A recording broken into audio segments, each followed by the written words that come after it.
Hello. So, thank you for coming. Thank you for everyone who are watching the replay.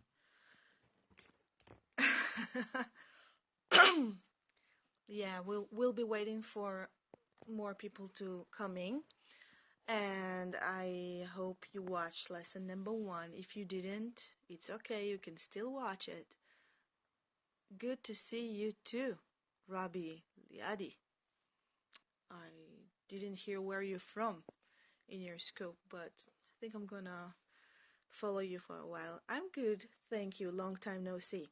So, if you hear for the first time, my name is Ellie, and right now I'm not wearing the Periscope hat. I'm sorry, I'm a bit blackout.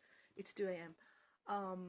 Today I'm wearing my teacher hat because hi South Africa, because I'm teaching Hebrew, not biblical Hebrew. I'm teaching modern Hebrew, which is more useful and more important, I believe. After that, once you know modern Hebrew, or at least the basics, then you can very naturally do a little shift, or just at the same time learn some biblical Hebrew. I don't know why you would want to learn biblical Hebrew, but fine.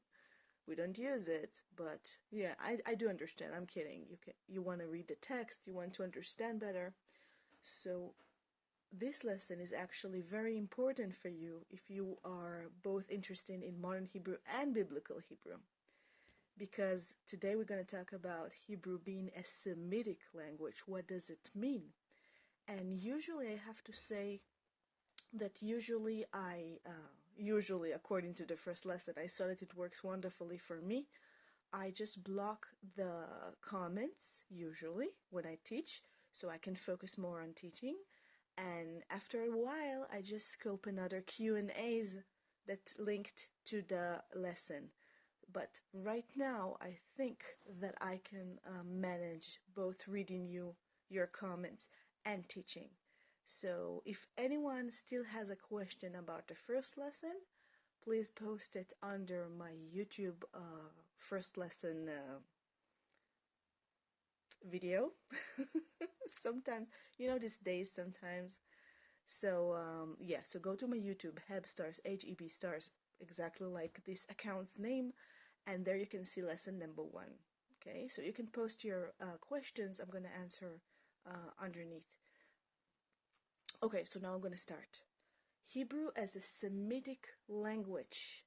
So the origin of Hebrew is very different from the origin of any other language that is not Semitic. Let's talk about which languages are Semitic. Okay, let's imagine a boat. In the boat, written the name Semitic, and in the boat, along with Hebrew, we can find. Do you know which more languages? It's nothing that comes from Latin. Do you know which more languages are seated in the same boat that is called Semitic languages, along with Hebrew? Okay, exactly. Semitic comes from the word Shem. Exactly, but now we're not really talking about knowledge. We're talking about the meaning. What is the meaning? So along with the boat of Semitic languages, you can find inside Arabic. Everything that I'm going to explain now applies to Arabic as well. And more languages that are actually dead, like Aramaic. Well, Aramaic exists in very small parts of the world, but it's mainly a dead language. And all kind of like Knaanit, all kind of like ancient biblical languages. Yeah, so yeah, your comments confusing me a little bit, but I'm gonna carry on. So along with Arabic and Hebrew, you can find Amharic, the language in Ethiopia. And basically that's it. The spoken languages today that considered to be Semitic are mainly Arabic and Hebrew. I do speak Hebrew. Not only I speak Hebrew, I teach Hebrew, and that's what I'm doing right now. So, okay, so what is common to Hebrew and Arabic? A system to create words and to create verbs. Isn't that super rare? What is super rare? What is super rare? Actually, you know what? Do me a personal favor. Let me explain a very simple, basic idea that this is the whole point of this lesson, to explain to you what it means as Semitic language. And then, please, I'm going to give you as many time as you want to ask questions, okay? Okay? I'll take your silence as yes. So I'm going to start. I'm going to flip the screen to my whiteboard. I have a big whiteboard, but I don't think I'm going to need it. I know many Hebrew words, but can't put a sentence together. Okay, so in the next lessons, we're going to talk about how to compose a sentence, how to speak. But you know what? For now, it's just like an intro, but it's a very important intro that once you will know it, it will definitely going to help you with everything that comes next. And I want to remind you, Hebrew is not difficult. You just need to go step by step. Before you run, you need to know how to walk. Okay? Okay, go to pray mincha. Good luck to you. You are more than welcome to just watch the replay. So, let me explain to you. I have more colors. I'm very happy with it. Okay, so Semitic, let's write it here. Semitic language.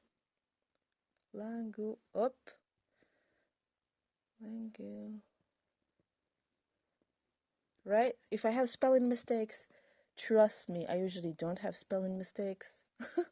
Just because I'm live here. So it goes like that. In Hebrew, there are groups of 3 letters or 4 letters. Okay, let's separate them with a dot. So it's either 3 letters or 4 letters. So these groups are called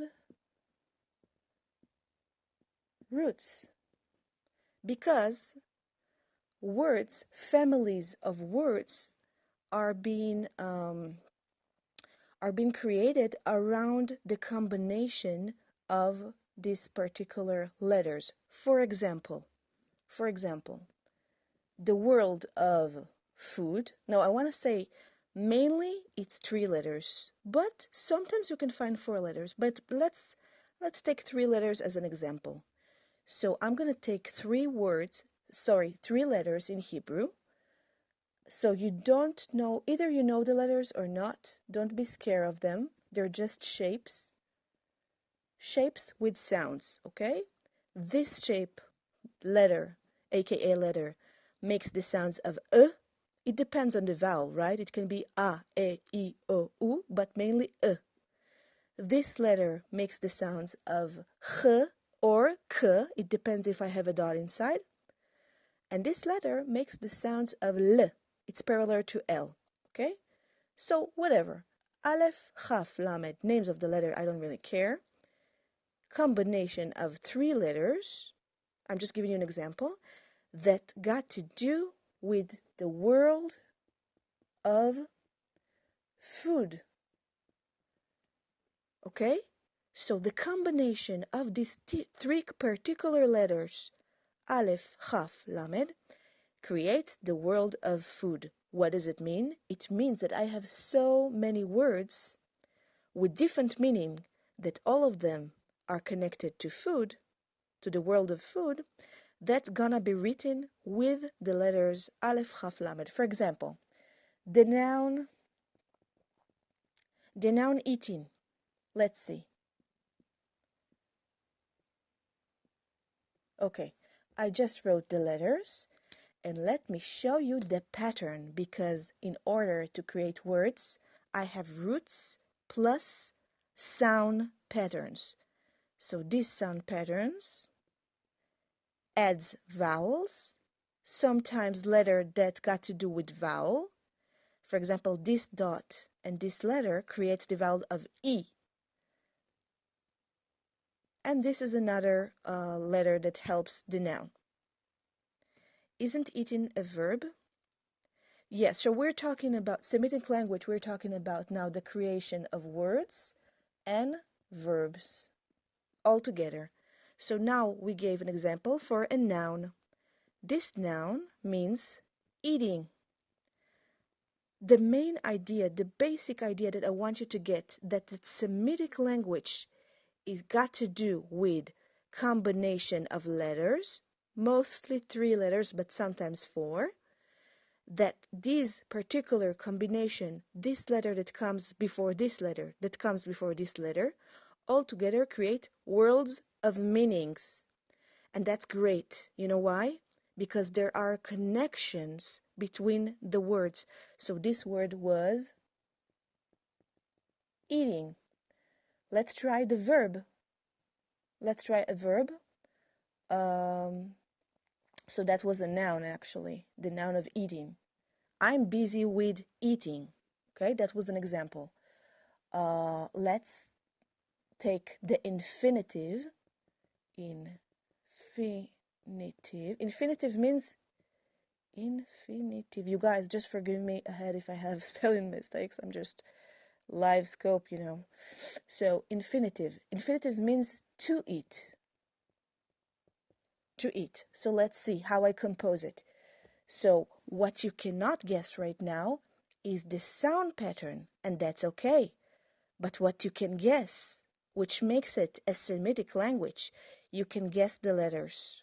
I have these letters inside because a Semitic language is made of root and root that is being placed on a sound pattern. This sound patterns is a, e, a. That's the sound, a, e, a. And when I place the letters inside, then I have words that sounds all together, combination. A, chi, la. Okay? So now I wanted to do another one. Hi, friendlios, join in. Now I wanted to do to eat. So the sound pattern sounds like that. Le,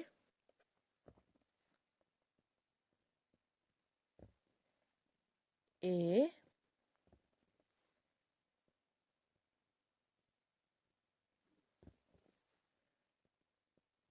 le, e, chol. You don't have to know how to read in order to understand the basic main idea that I'm talking about.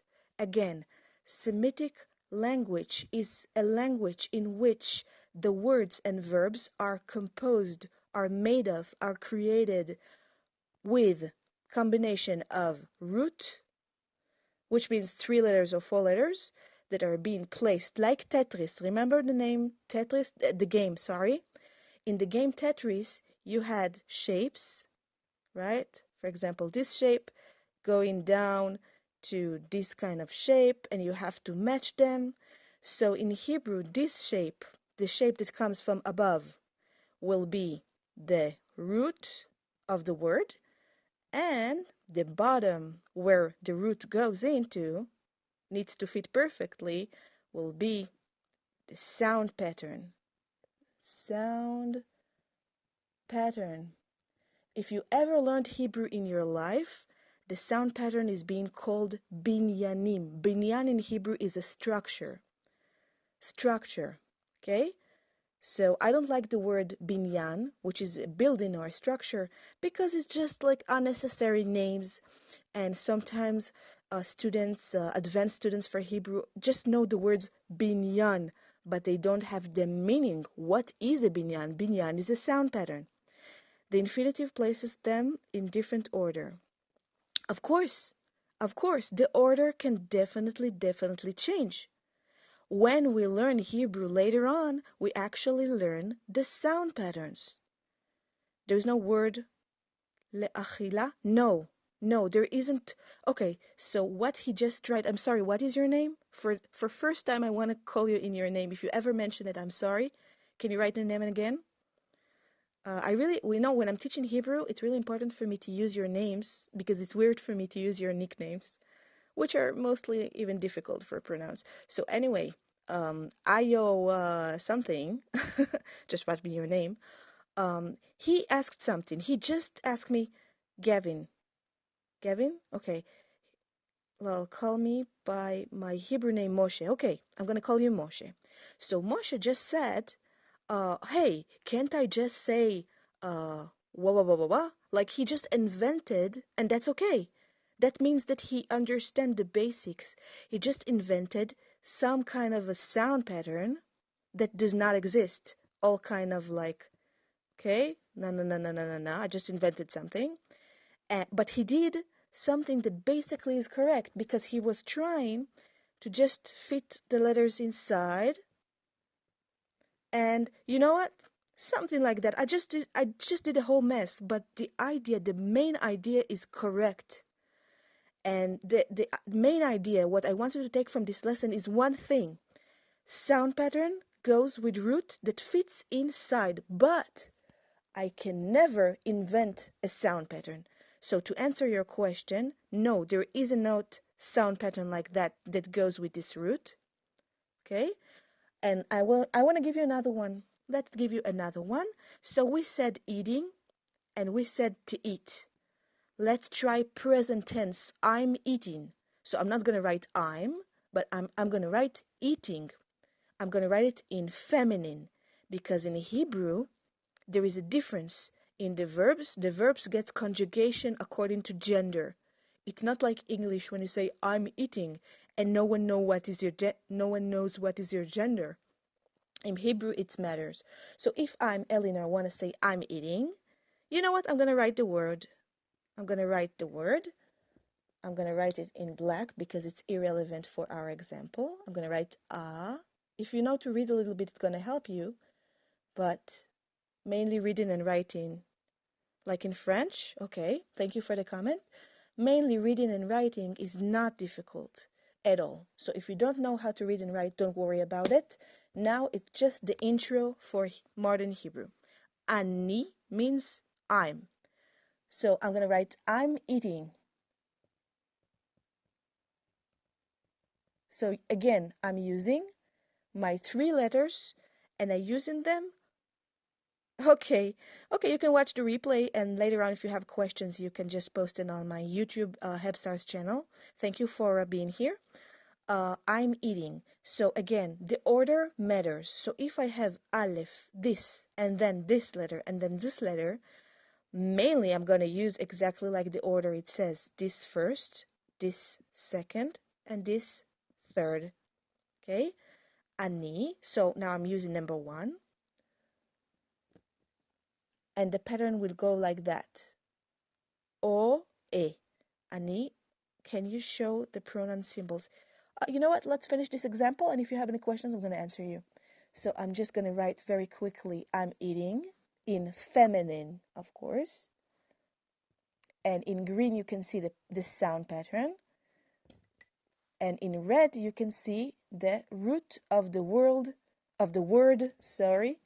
that represent food. That's it. In Hebrew, ani ochelet. So if you don't know how to read and write, you can maybe notice that these 2 dots makes the sounds of e. Ochelet. And if I am the speaker was a boy, the sound pattern tells me you don't need this letter at the end. Ochel. Okay? Ani ochel, I'm eating. It happens to be that it's also ochel means food. Okay? So that is actually the main idea. I know it sounds simple, but that's the main idea of Semitic languages. I'm on a diet and you keep talking about food. Yes, I'm always talking about food. Actually, I was hungry. It's 2 a.m. I just made myself an onion in the microwave. And to me, microwave is a very new thing because I never had a microwave before. So an onion in a microwave, that was good. Where is the feminine in that construction? The feminine in the construction I showed you in the verb eating, present tense, comes at the end of the word. For example, a boy, ani ochel. A girl, ani ochelet. I'm adding the e sound and finish with t. Ochel, ochelet. Okay? Yoshev, yoshevet. So it's only one example of sound pattern that changed because of gender. But the main idea is that there are sound patterns and the root are being fit inside. It depends of the root. You want to see some more roots? Let's show you a root that you probably know by now. Pronoun. Pronouns. Yeah, we're going to have a lesson about pronouns. You know, to learn pronouns, it's mainly a memory thing, so you can memorize it. So I'm not really gonna mix it right now with the with this lesson, because this lesson is all about like do it for a boy and do that for a girl. I had a problem in Ulpan with ole, and oh my god, it disappears so fast. You know what I'm gonna do? I'm gonna check out Catch and I'm gonna read your comments all over again. Okay, it's very important for me to read your comments. It's also very important to me to wipe this board, and it's taking forever. Okay, so I said that mainly it's 3 letters root. It can also be 4 letters. Let's see another root you probably know. How do you say love in Hebrew? Do you know? Let's talk about roots a little bit.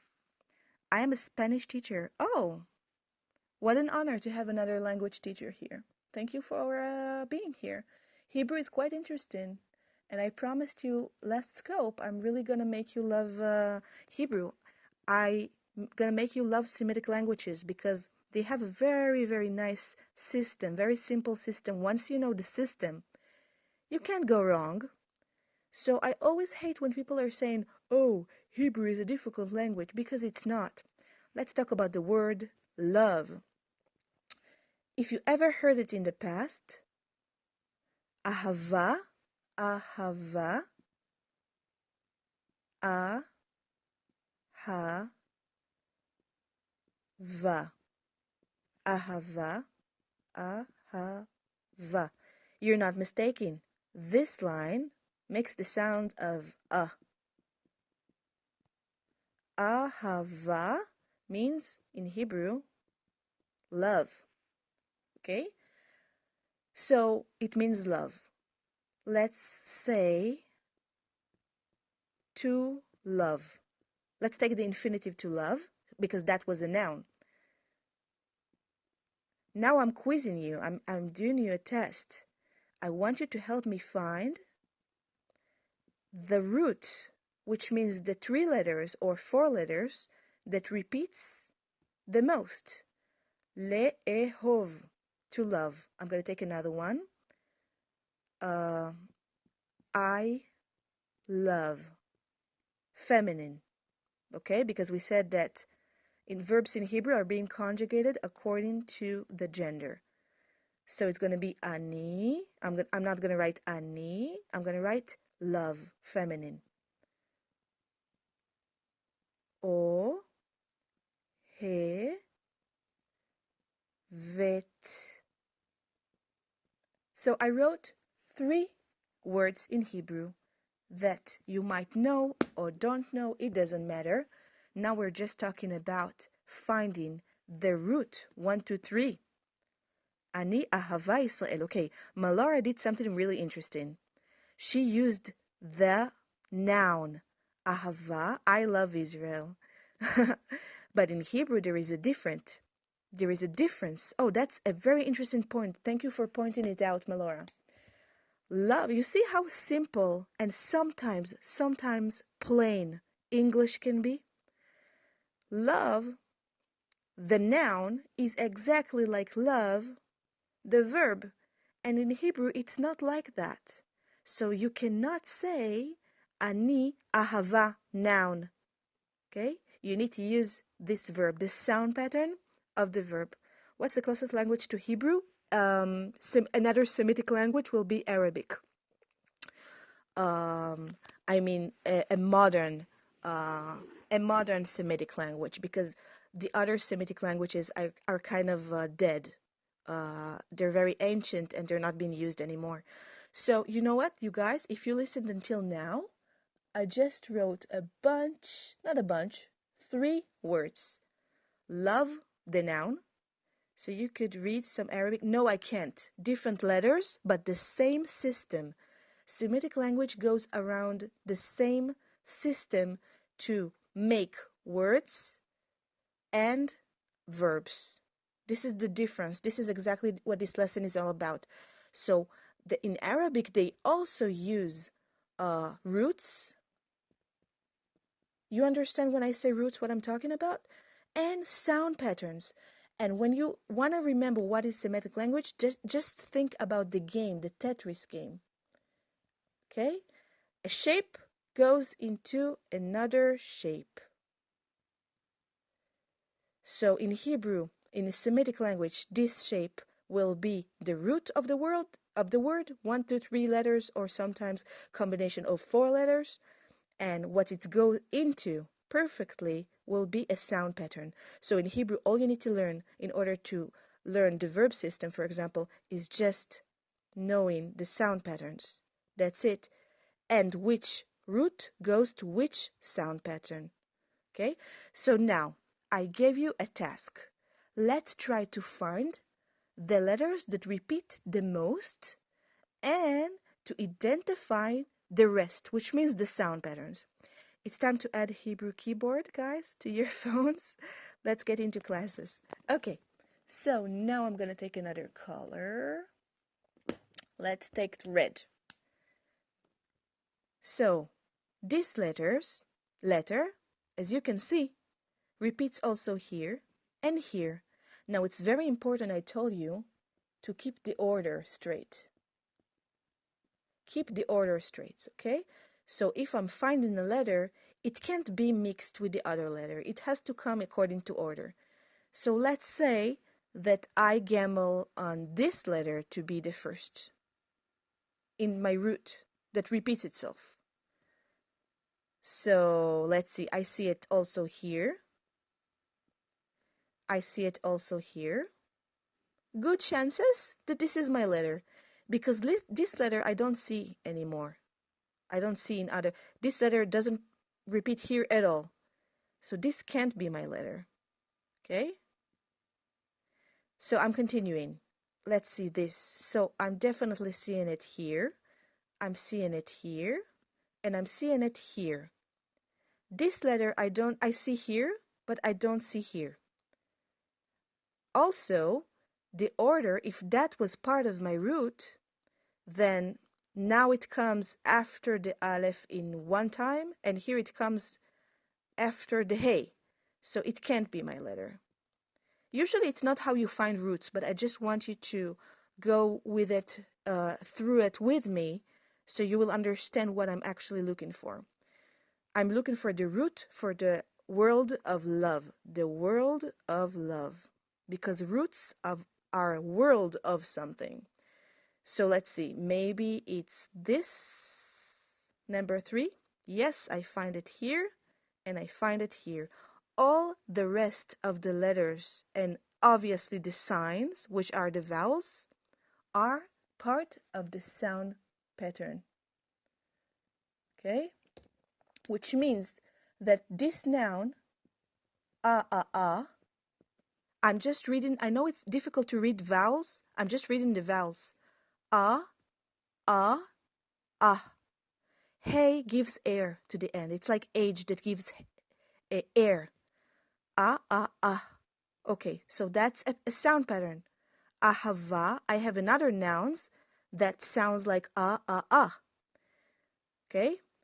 And in this case, this letter, to love, le, is part of the sound pattern. And all the vowels are part of the sound pattern, and also this letter.